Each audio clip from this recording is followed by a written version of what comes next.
الله الحمد لله والصلاة والسلام الأتمان الأكملان على خير خلق الله نبينا محمد وعلى آله وصحبه ومن والاه.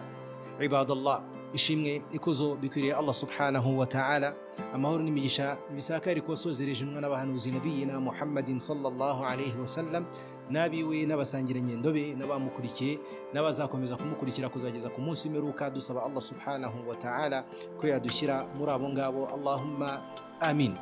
Bagaragu ba Allah subhanahu wa ta'ala, dukomeje amasomo yacu avuga ku bigendanye n'ibyiza ndetse n'imirimo umuyisilamu akwiriye gukora, cyangwa se ibikorwa byo kugandukira Allah subhanahu wa ta'ala umuyisilamu akwiriye gukora muri kuno kwezi kwa Sha'ban. Twahereye ku bigendanye no gusiba muri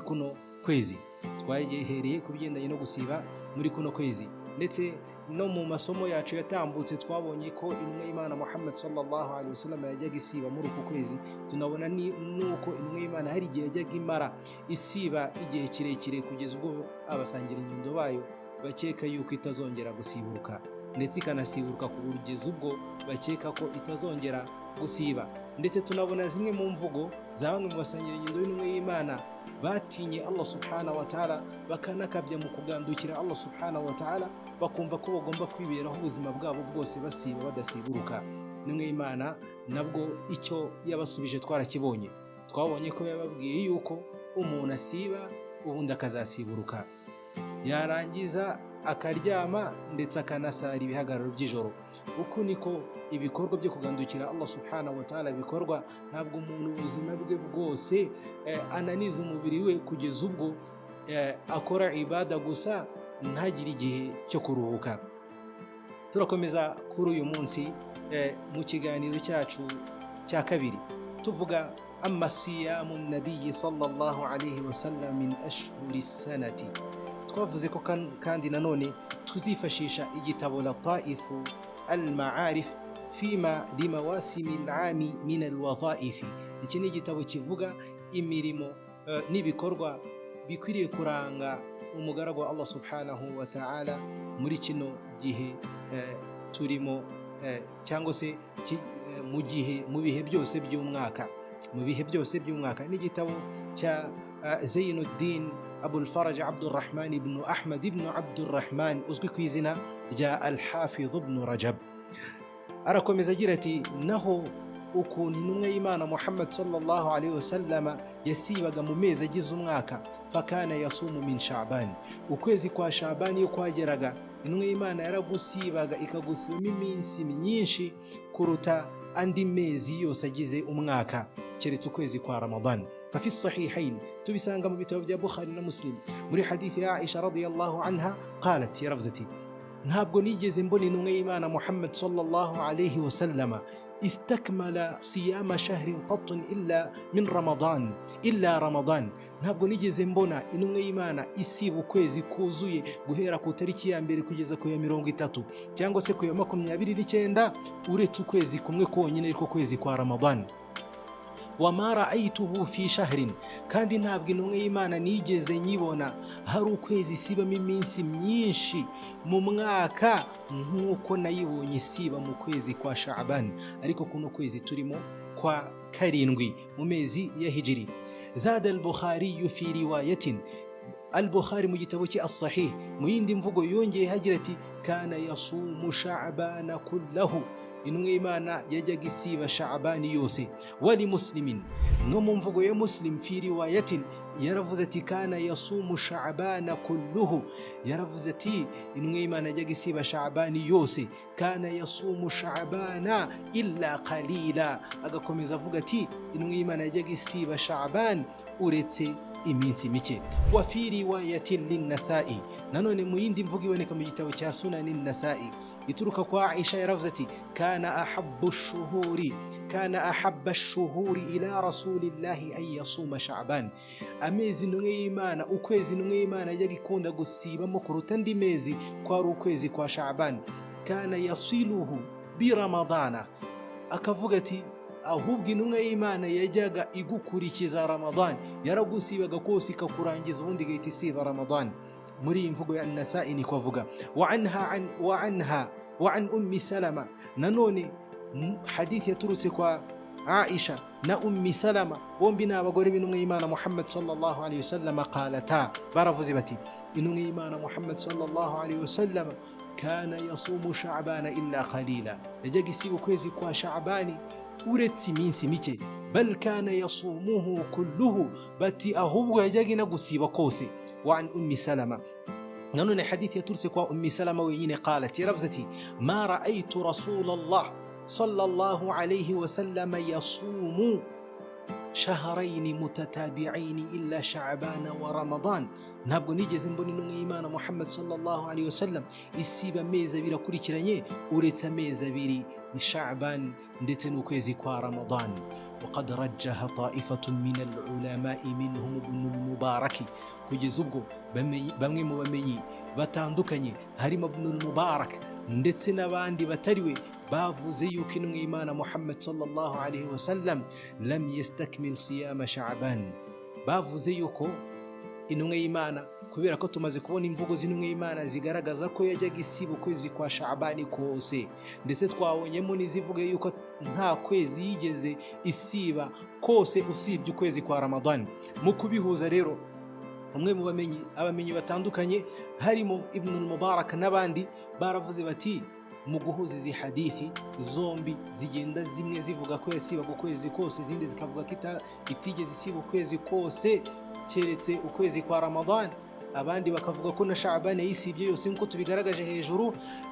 Ibn al-Mubarak n'abandi bamenyi baravuze bati intumwa y'Imana ntabwo yigeze isiba ukwezi kwa Ramadan kwa Sha'ban kose, wa inma kana yasumu aktharahu, ahubwo intumwa y'Imana yajyaga isiba iminsi myinshi muri kuno kwezi kwa Sha'ban, ndetse ukuri nako kuri abantu dukwiriye kugenderaho. Wa yashhadu lahu ma fi sahihi Muslim, ndetse n'ikigira iyi mvugo Ibn al-Mubarak yavuze ko intumwa y'Imana itigeze isiba ukwezi kwa Sha'ban kose, ikiyiha ireme ni imvugo iboneka muri sahihi Muslim yaturutse kwa Aisha radiyallahu anha, qalat, yaravuze ati ma alimtuhu, yani nabiya sallallahu alayhi wasallam, ntabwo nigeze mbona na rimwe, sinigeze mbona na rimwe intumwa y'Imana Muhammad sallallahu alayhi wasallam isiba ukwezi kose usibye ukwezi kumwe konyine, ariko kwezi kwa Ramadan. Wa fi riwayatin lahu, ndetse no mu yindi mvugo iri muri kino gitabo cya Muslim, Aisha yaravuze ati ma ra'aytuhu sama shahran, ntabwo nigeze mbona intumwa y'Imana isiba ukwezi kose mundu qadima al-Madina, kuva igihe yegereye Madina, illa an yakuna Ramadan, uretse ko kwezi yabaga isibye kwabaga ari Ramadan. Bivuze yuko la Sha'bani cyangwa se ukundi kwezi ntabwo intumwa y'Imana yigeze gusiba kose. Wa fi riwayatin lahu, ndetse no mu yindi mvugo ya Aisha iri mu gitabo cya Muslim aidan, annaha qalat, nuko Aisha radiyallahu anha yavuze ati la a'lamu nabiyallahi sallallahu alayhi wasallam qara'a al-Qur'ana kullahu fi laylatin, ntabwo nzi ko intumwa y'Imana yigeze isoma Qur'ani yose mu ijoro rimwe, wala sama shahran kamilan, cyangwa se ngisibe ukwezi kose, ghayra Ramadan, uretse ukwezi kwa Ramadan. Wa fi riwayatin lahu, nanone mu yindi mvugo iboneka mu gitabo cya Muslim aidha, qalat, Aisha yaravuze ati ma ra'aytuhu qama laylatan hatta as-sabahi, ntabwo nigeze mbona na rimwe intumwa y'Imana Muhammad sallallahu alayhi wasallam ikesha igahagarara ikihagararo cy'ijoro itigeze iryama na gato kugeza mu rukerera. Wala sama shahran, cyangwa se ngisibe ukwezi kose, mutatabi'an illa Ramadan, uretse ukwezi kwa Ramadan.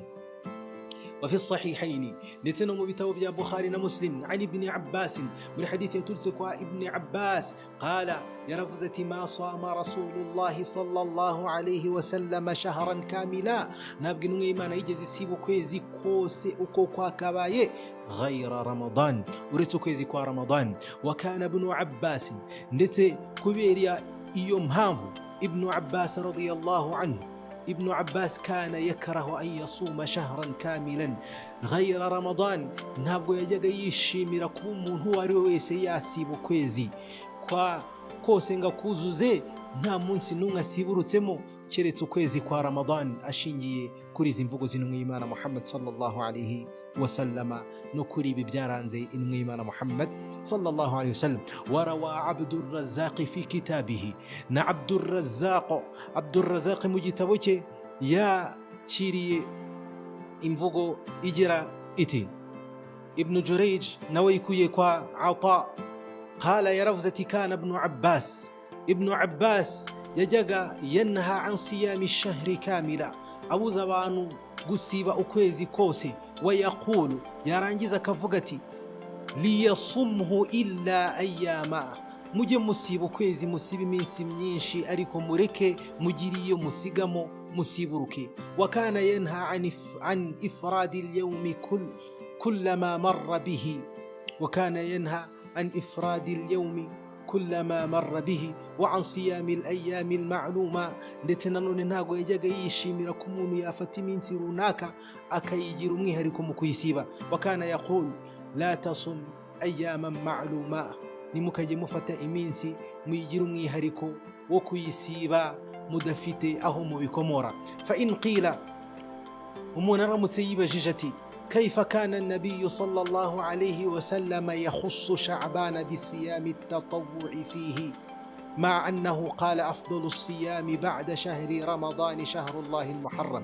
ushobora kwibaza uti kubera iki intumwa y'Imana Muhammad sallallahu alayhi wasallam yafataga ukwezi kwa Sha'ban ikakugira umwihariko mu gusiba iki gisibo cy'umugereka kitari itegeko, kandi ariyo ubwayo yivugiye iti igisibo cyiza nyuma y'igisibo cy'ukwezi kwa Ramadan ni igisibo gikozwe mu kwezi kwa Muharram, ariko kwezi kwa mbere. Faljawabu, igisubizo abamenyi batanze, anna jama'atan minan nas, benshi mu bantu batanze igisubizo cy'iki kibazo, ariko batanga igisubizo kidafite ireme. Litiqadihim, bate kubera gutekereza kwabo ko igisibo cy'ukwezi kwa Muharram ndetse n'andi mezi matagatifu ari cyo gisibo cyiza kuruta icyakozwe mu kwezi kwa Sha'ban, kama sarraha bihi Shafi'iyya wa ghayruhum, nk'uko byavuzwe n'abakurikira umumenyi al-Imam Shafi'i ndetse n'abandi. wal azharu khilafu dhalika, ariko ikigaragara nk'aho ari impamo ni ikinyuranyo cy'ibyo. wa anna siyama Sha'ban, ko gusiba ukwezi kwa Sha'ban أفضل من صيام الأشهر الحرم ikigaragara ndetse gifite ireme nuko gusiba mu kwezi kwa Sha'ban, igisibo wakora mu kwezi kwa Sha'ban ari cyo kiba ari cyiza cyane kuruta icyakozwe mu mezi matagatifu. wa yadullu ala dhalika, ndetse n'igihamya ibyo ngibyo ma kharrajahu Tirmidhi, ni imvugo tubona mu gitabo cya Tirmidhi al-Jami' muri hadithi yaturutse kwa Anas ahagira ati su'ila an-nabi, yarabajijwe iti ayu siyami afdalu ba'da Ramadan, ni ikihe gisibo cyiza nyuma y'igisibo cy'ukwezi kwa Ramadan? Mwimana iravuga iti Sha'banu, ni igisibo gikozwe mu kwezi kwa Sha'ban, kuno kwezi turi mu bagaragu ba Allah subhanahu wa ta'ala, ta'ziman li Ramadan, mu rwego rwo guha icyubahiro ukwezi kwa Ramadan.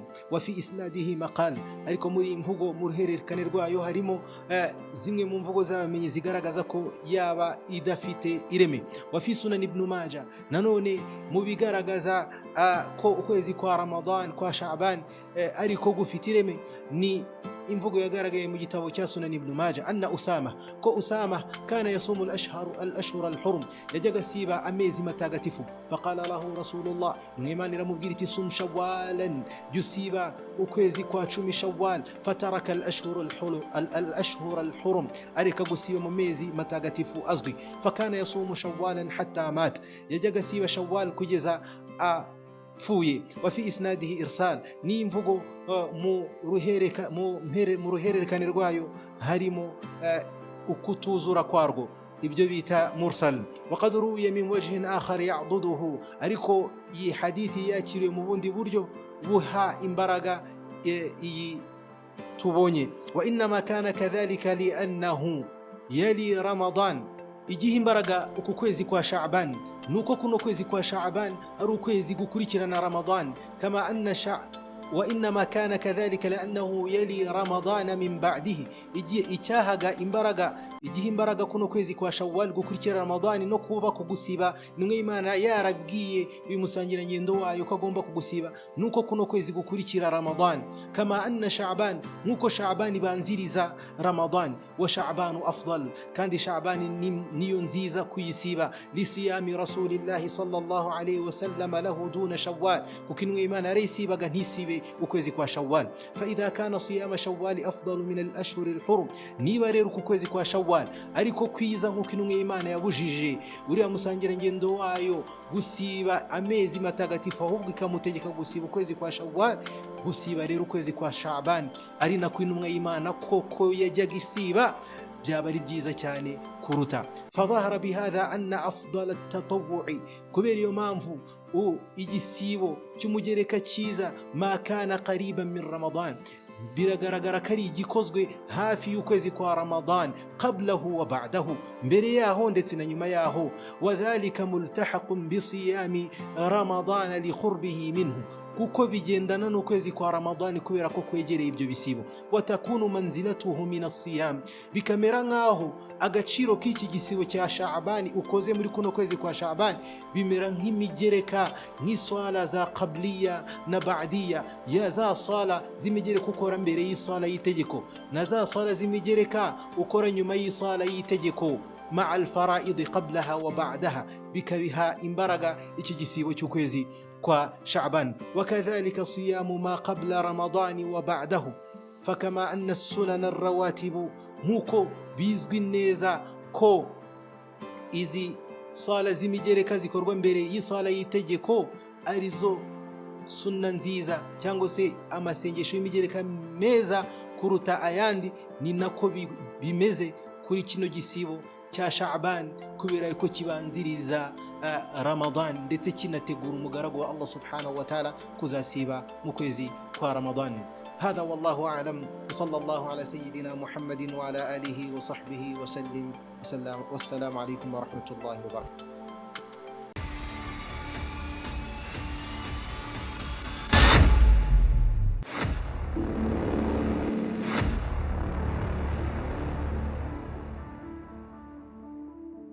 Usisahau kusubscribe, like, kushare na kucomment. Baada ya kusubscribe, bonyeza alama ya kengele ili kupata taarifa kwa kila video inayopanda online.